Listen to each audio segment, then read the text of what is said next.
Question number third बच्चों आपकी exam के पॉइंट ऑफ व्यू से बहुत ज़्यादा इंपॉर्टेंट है, तो इसको आप जितनी बार हो सके कर लेना। इसके अलावा एक आपका एग्जाम्पल ना उदाहरण नंबर 9, ठीक है, तो उसको भी आप अच्छे से देख लीजिएगा। तो मैं क्वेश्चन पढ़ता हूँ। इसमें कहा 3x/4 plus 6x/3 minus 2x² minus 10x minus 5 के अन्य सभी शून्यांक ज्ञात कीजिए यदि इसके दो शून्यांक √5/3 और माइनस का √5/3 है। तो एक चीज़ मैं आपको बता दूं, अगर 2 घात है तो उसके 2 शून्यांक होंगे, 4 घात है तो उसके 4 शून्यांक होंगे।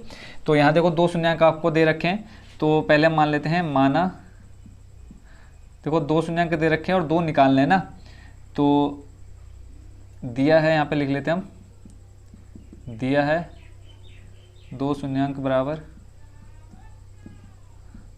बराबर आपको दे रखा है, एक तो रूट में प्लस का 5/3 और एक आपको दे रखा है रूट में माइनस का 5/3।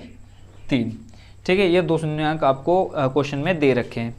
अब इसके बाकी 2 शून्यांक निकालने, तो आपको पता है द्विघात बहुपद, आपने देखा था एक्सरसाइज 2.2 के सेकंड नंबर में। द्विघात बहुपद क्या होता है? द्विघात बहुपद x माइनस a, दूसरा होता है x माइनस b।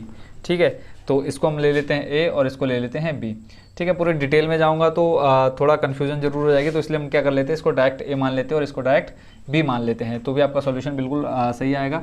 तो यहाँ पे देखो a का मान रख देते हैं हम कितना, √5/3, तो x माइनस आ जाएगा आपका √5/3, और दूसरा देखो x माइनस b, x फिर ये फॉर्मूले का माइनस, फिर ये देखो ये क्या है, जो आपकी b का मान है कितना, माइनस, तो ये हो जाएगा प्लस, आ जाएगा √5/3। फिर यहाँ देखोगे एक फॉर्मूला बनता हुआ दिख रहा होगा आपके पास, कौन सा, a माइनस b, ठीक है, और a प्लस b, किसका फॉर्मूला बन रहा है बच्चों, ये a² माइनस b² का। आपने प्रॉपर्टी पढ़ी होगी क्लास 9th में, a² माइनस b² क्या होता है बराबर बच्चों, देखो a माइनस b और a प्लस b। तो इसको यानी इस पूरे को आप क्या लिख सकते हो, ये फॉर्मूला बना सकते हो। तो यहाँ पे देखो a का मान कितना है आपके पास, x माइनस, ठीक है, b का मान कितना है आपके पास, √5/3, यहाँ पे आ जाएगा x का स्क्वायर। देखो a का स्क्वायर करेंगे तो a का मान कितना है बच्चों यहाँ पे x, और b का मान कितना है, √5/3। देखो √5/3, यहाँ पे √5/3, a देखो x, b आ जाएगा आपका कितना, √5/3, यहाँ पे भी a देखो x, b आ जाएगा आपका √5/3। तो हमने a का स्क्वायर कर दिया और यहाँ पे b का स्क्वायर कर दिया, इक्वल टू में रहेगा आपका क्या, 0। देखो द्विघात बहुपद मैंने पहले भी कहा था कि इक्वल में क्या रहेगा, हमेशा 0 रहेगा। तो x² का बच्चों रहेगा सेम, माइनस का √5 का स्क्वायर करोगे कितना आ जाएगा 5, और 3 का स्क्वायर करोगे कितना आ जाएगा बच्चों, रूट के अंदर है तो ये आ जाएगा 3। देखो रूट के अंदर अगर कोई संख्या है उसका आप स्क्वायर करोगे, देखो √5 का हो जाएगा √25 और 3 का स्क्वायर करोगे 9, ये रहेगा रूट के अंदर 25 किसका स्क्वायर रूट 5 का, 9 किसका होता है बच्चों, 3 का होता है। तो डायरेक्ट मैंने क्या लिख दिया, 5/3 इक्वल टू 0। हर बराबर करते हैं, तो देखो 3 की गुणा यहाँ हो जाएगी x² में, तो ये हो जाएगा 3x² माइनस का 5 और पूरे के बट्टे में 3 इक्वल टू 0। बट्टे में 3 है, इधर आ जाएगा राइट साइड में गुणा में, तो क्या बचेगा आपके पास 3x माइनस 5। 0 की गुणा देखो 3 से कराओगे क्या हो जाएगा बच्चों, 0 हो जाएगा। तो जो आपका क्या निकल के आ गया, gx निकल के आया, कितना आया, 3x माइनस 5। तो इसका इस्तेमाल हमें क्या करना है, बाकी 2 शून्यांक निकालने में करना है। तो 3x माइनस 5 आया निकल के। अब जो क्वेश्चन में आपको स्टार्टिंग में दे रखा है, क्या दे रखा है, भाज्य दे रखा है, यानी px का मान दे रखा है, उसको लिख लेते हैं। ये दिया आपको 3x³ प्लस 6x³ माइनस का 2x² माइनस 10x और फिर दिया है माइनस 5। अब यहाँ से आपके बाकी के 2 शून्यांक निकल जाएंगे। एक बार बच्चों इसको हम फिर से देख लेते हैं। देखो 2 शून्यांक दे रखे हैं, इसको मान लिया हमने a और इसको मान लिया b, √5/3 माइनस √5/3। द्विघात बहुपद में आपने इसका मान रख दिया, a का मान √5/3, b का मान माइनस का √5/3। कहीं पे भी चाहे आप इसको a मान लो चाहे b मान लो, कोई दिक्कत नहीं है। फिर जब हमने मान रखा तो देखो एक माइनस में है एक प्लस में, तो ये हमको a माइनस b और a प्लस b का फॉर्मूला बना करके दे रहा है, जिसको हम क्या लिख सकते हैं, a² माइनस b²। जब हमने इसको a² माइनस b² किया तो आपका, जब हमने इसको सॉल्व किया तो लास्ट में आपका क्या निकल के आ गया, 3x माइनस 5। अब इसका करते हैं सॉल्यूशन। तो यहाँ देखो 3 यहाँ पर भी है, 3 यहाँ पर भी है, यानी 3 तो बराबर है, यहाँ पे x² है, यहाँ पे x⁴। अगर मैं यहाँ इसमें x² से गुणा करा दूँ तो ये बन जाएगा कितना, 3x⁴। x² की गुणा x² से x⁴, और 3 की गुणा वहाँ x² से कराएंगे 3x² आ जाएगा। माइनस का 5 है और यहाँ पे क्या है, x²। तो माइनस 5 की गुणा जब हम प्लस के x² में कराएंगे तो कितना आ जाएगा, माइनस का 5x²। स्क्वायर वाले के नीचे बच्चों हमेशा स्क्वायर वाला पद रहता है, तो हो जाएगा माइनस और ये हो जाएगा प्लस। जब हम चिन्ह बदल देंगे इससे ये हो जाएगा कट। बाकी जो शेष बचा उसको नोट कर लेते हैं। 6x3 प्लस के 5 में से माइनस का 2 जाएगा, बचेगा आपके पास प्लस का 3x स्क्वायर माइनस का 10x माइनस का 5।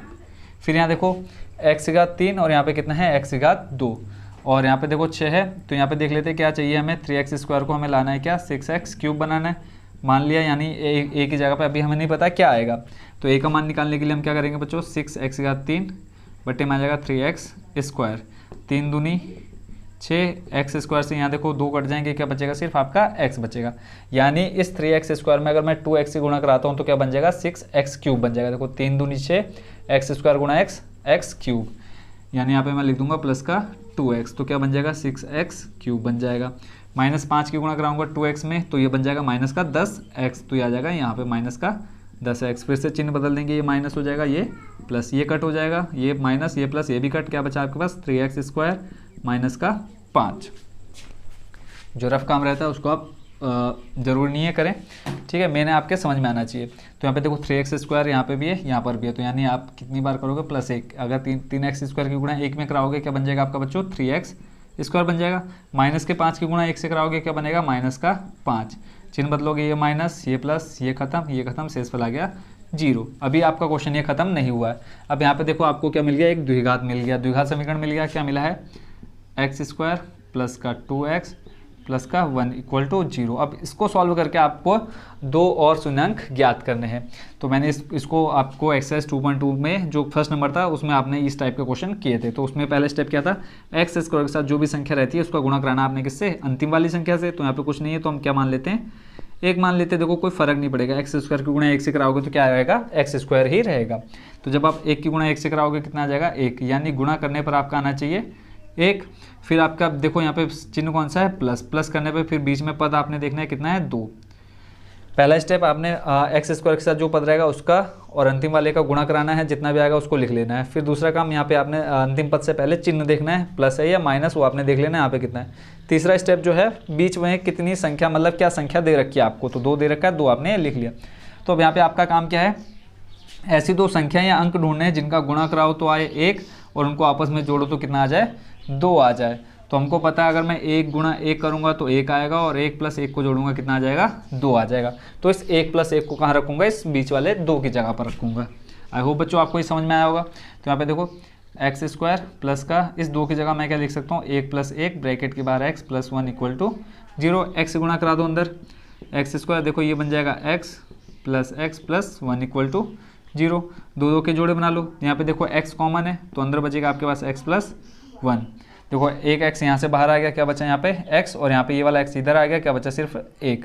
यहाँ पे देखो दोनों में कुछ कॉमन नहीं है तो हम क्या ले लेंगे, 1 कॉमन ले लेंगे, अंदर बचेगा आपके पास x प्लस 1 इक्वल टू 0। जो आपने कॉमन निकाला है यहाँ पे x और यहाँ पे प्लस 1, इसको लिख लो। जो अंदर शेष बचा है यहाँ पे x प्लस 1, ये दोनों सेम है, यानी हमारी कैलकुलेशन बिल्कुल सही है ऊपर से, इक्वल टू 0। अब यहाँ पर दोनों को अलग अलग ले लेते, किसके इक्वल में, 0 के इक्वल में, x प्लस 1 इक्वल टू 0। पहले इसको इक्वल के लिया 0 के, फिर इसको 0 के इक्वल लिया। यहाँ से x का मान आ जाएगा -1 और यहाँ से आप x का मान आ जाएगा -1। तो 2 शून्यांक आपके यहाँ पे कौन से निकल गया, -1, -1। तो जो आपके टोटल सारे शून्यांक हैं क्या हैं, एक तो है √5/3, दूसरा है -√5/3, तीसरा है -1 और चौथा भी कितना है -1। तो टोटल ये 4 आपके शून्यांक हैं जो आपसे क्वेश्चन में पूछे गए थे। तो इसी के साथ बच्चों क्वेश्चन नंबर 3 हो गया कंप्लीट।